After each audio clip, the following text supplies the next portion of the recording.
मेरे प्यारे देशवासियों, नमस्कार।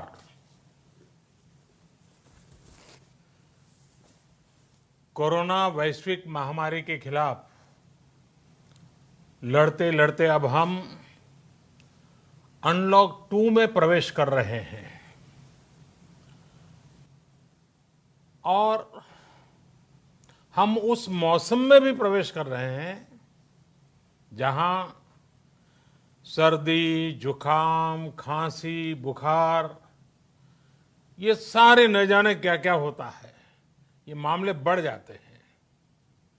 ऐसे में मेरी आप सभी देशवासियों से प्रार्थना है कि ऐसे समय अपना ध्यान रखिए।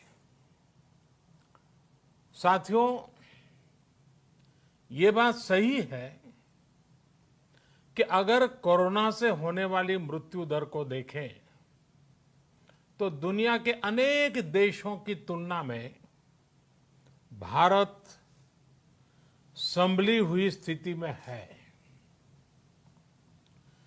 समय पर किए गए लॉकडाउन और अन्य फैसलों ने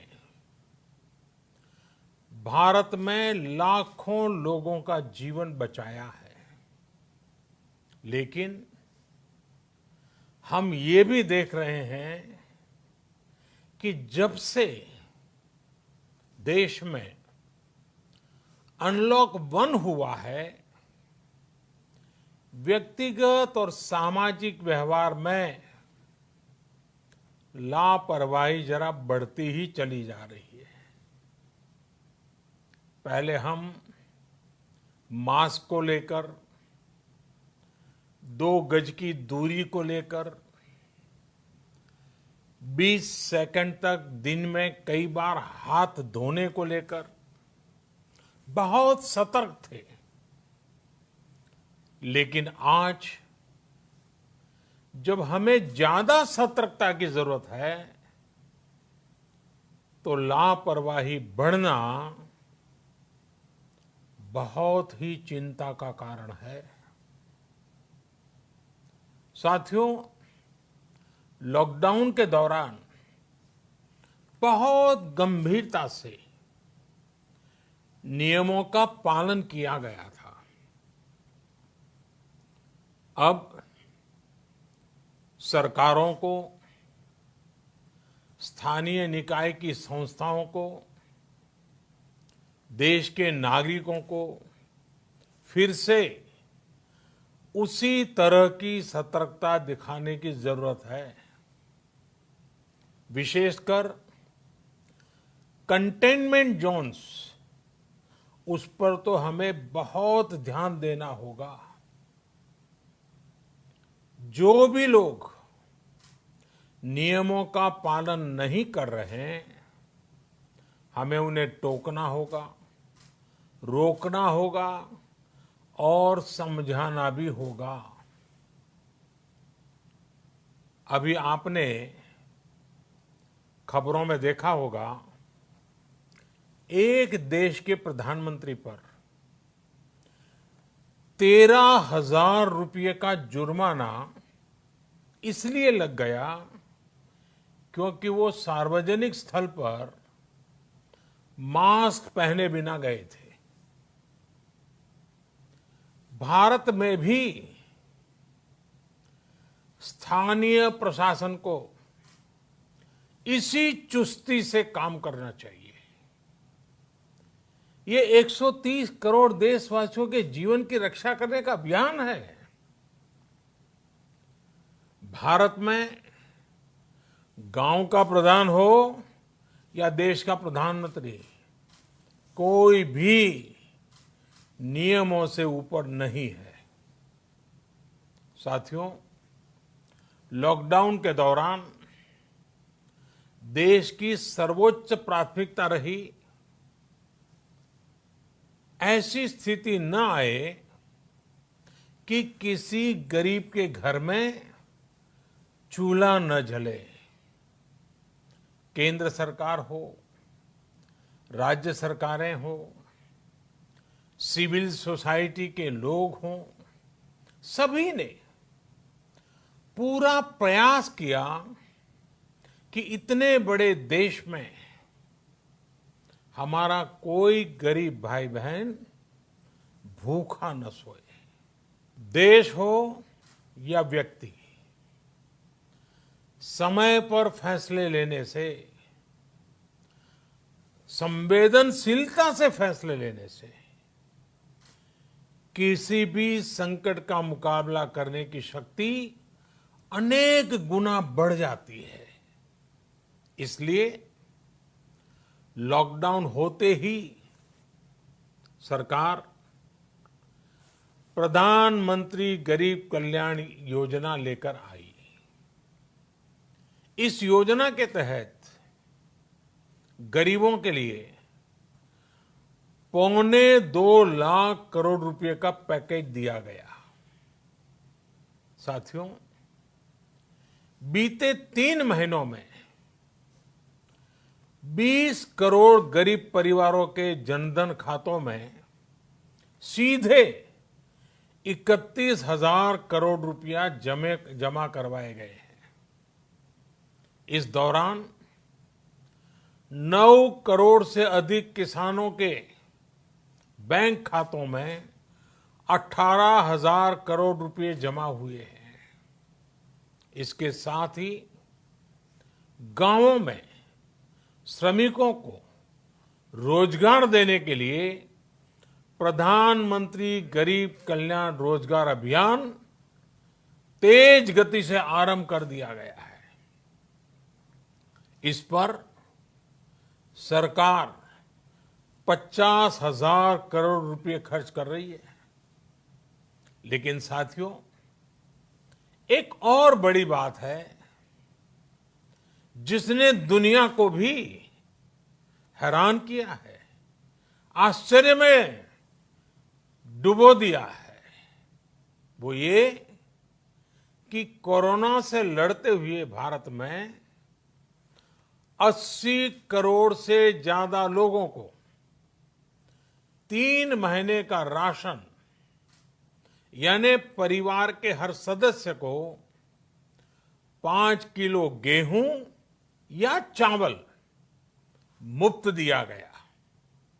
इसके अतिरिक्त प्रति परिवार हर महीने 1 किलो दाल भी मुफ्त दी गई। यानी एक तरह से देखें तो अमेरिका की कुल जनसंख्या से 2.5 गुना अधिक लोगों को, ब्रिटेन की जनसंख्या से 12 गुना अधिक लोगों को और यूरोपियन यूनियन की आबादी से लगभग 2 गुने से ज्यादा लोगों को हमारी सरकार ने मुफ्त अनाज दिया है। साथियों, आज मैं इसी से जुड़ी एक महत्वपूर्ण घोषणा करने जा रहा हूं। साथियों, हमारे यहां वर्षा ऋतु के दौरान और उसके बाद मुख्य तौर पर कृषि क्षेत्र में, एग्रीकल्चर सेक्टर में ही ज्यादा काम होता है। अन्य दूसरे सेक्टरों में थोड़ी सुस्ती रहती है।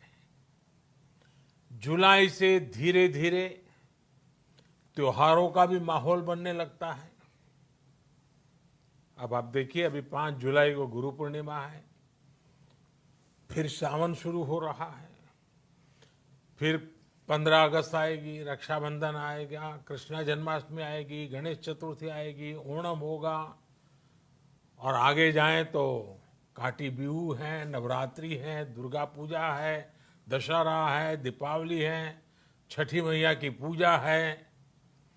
त्योहारों का ये समय जरूरतें भी बढ़ाता है, खर्च भी बढ़ाता है।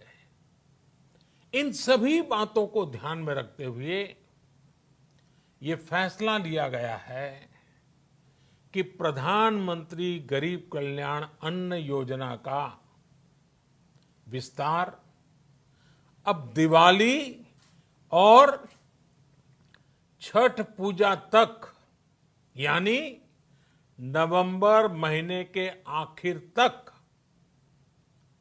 कर दिया जाएगा। यानी 80 करोड़ लोगों को मुफ्त अनाज देने वाली ये योजना अब जुलाई, अगस्त, सितंबर, अक्टूबर, नवंबर में भी लागू रहेगी। सरकार द्वारा इन 5 महीनों के लिए 80 करोड़ से ज्यादा गरीब भाई बहनों को हर महीने परिवार के हर सदस्य को 5 किलो गेहूं या 5 किलो चावल मुफ्त मुहैया कराया जाएगा। और साथ ही प्रत्येक परिवार को हर महीने 1 किलो चना भी मुफ्त दिया जाएगा। साथियों, प्रधानमंत्री गरीब कल्याण अन्न योजना के इस विस्तार में 90,000 करोड़ रुपए से ज्यादा खर्च होंगे। और अगर इसमें पिछले 3 महीने का खर्च भी जोड़ दें तो ये करीब करीब 1.5 लाख करोड़ रुपया हो जाता है। अब पूरे भारत के लिए हमने एक सपना देखा है। कई राज्यों ने तो बहुत अच्छा काम भी किया है। बाकी राज्यों पर भी हम आग्रह कर रहे हैं कि इसको काम को आगे बढ़ाएं। और काम क्या है? अब पूरे भारत के लिए एक राशन कार्ड की व्यवस्था भी हो रही है। यानी एक राष्ट्र एक ration card, one nation one ration card. इसका सबसे बड़ा लाभ उन गरीब साथियों को मिलेगा जो रोजगार या दूसरी आवश्यकताओं के लिए अपना गांव छोड़ करके कहीं और जाते हैं, किसी और राज्य में जाते हैं। साथियों, आज गरीब को, जरूरतमंद को सरकार अगर मुफ्त अनाज दे पा रही है तो इसका श्रेय प्रमुख रूप से 2 वर्गों को जाता है। पहला, हमारे देश के मेहनती किसान, हमारे अन्नदाता। और दूसरा, हमारे देश के ईमानदार टैक्स पेयर। आपका परिश्रम, आपका समर्पण ही जिसकी वजह से देश ये मदद कर पा रहा है। आपने देश का अन्न भंडार भरा है, इसलिए आज गरीब का, श्रमिक का चूल्हा जल रहा है। आपने ईमानदारी से टैक्स भरा है, अपना दायित्व निभाया है, इसलिए आज देश का गरीब इतने बड़े संकट से मुकाबला कर पा रहा है। मैं आज हर गरीब के साथ ही देश के हर किसान, हर टैक्स पेयर का हृदय से बहुत बहुत अभिनंदन करता हूं, उन्हें नमन करता हूं। साथियों, आने वाले समय में हम अपने प्रयासों को और तेज करेंगे। हम गरीब, पीड़ित, शोषित, वंचित हर किसी को सशक्त करने के लिए निरंतर काम करेंगे। हम सारी एहतियात बरतते हुए इकोनॉमिक एक्टिविटीज को और आगे बढ़ाएंगे। हम आत्मनिर्भर भारत के लिए दिन रात एक करेंगे। हम सब लोकल के लिए वोकल होंगे। इसी संकल्प के साथ हम 130 करोड़ देशवासियों को मिलजुल करके संकल्प के साथ काम भी करना है, आगे भी बढ़ना है। फिर से एक बार मैं आप सबसे प्रार्थना करता हूं, आपके लिए भी प्रार्थना करता हूं, आपसे आग्रह भी करता हूं, आप सभी स्वस्थ रहिए, 2 गज की दूरी का पालन करते रहिए, गमछा, फेस कवर, मास्क ये हमेशा उपयोग कीजिए, कोई लापरवाही मत बरतिए। इसी आग्रह, इसी कामना के साथ मैं आप सभी को बहुत बहुत शुभकामनाएं देता हूं। धन्यवाद।